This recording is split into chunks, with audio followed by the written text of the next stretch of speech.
Ikinabahala ng iilang magsasaka matapos ang implementasyon ng pagtaas ng presyo ng produktong petrolyo na resulta sa nagpapatuloy na gulo sa Middle East. Ito ang inahayag ni Danny Carranza, ang Secretary General ng Kilusan para sa Reformang Agraryo at Katarungang Panlipunan o ang Grupong Katarungan sa eksklusibong panayam nito sa Bombo Radio Cebu News Team. Ayon ni Carranza na sa wala pa ang gyera sa Middle East ay nakakaranas na ang mga magsasaka ng paghihirap lalo na sa mga nagsasaka ng pangunahing pagkain na naging dagdag pasanin pa ang krisis sa petrolyo. Dumagdag pa rito ang kanilang pagkalugi at dumating ang mga imported na mga produktong pang-agrikultura.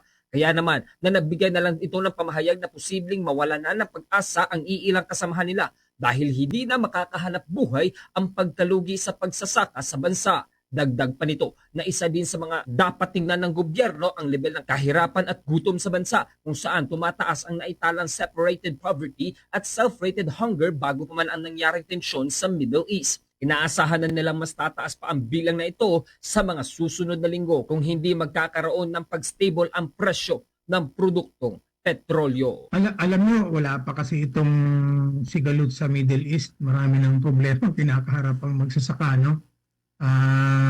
Lalo na yung maliliit na nagpo-produce ng pagkain dahil yun nga yung gerang ito ay dumagdag dun sa pasanin ng mga magsasaka.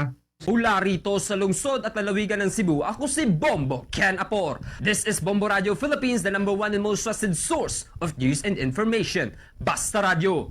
Bombo!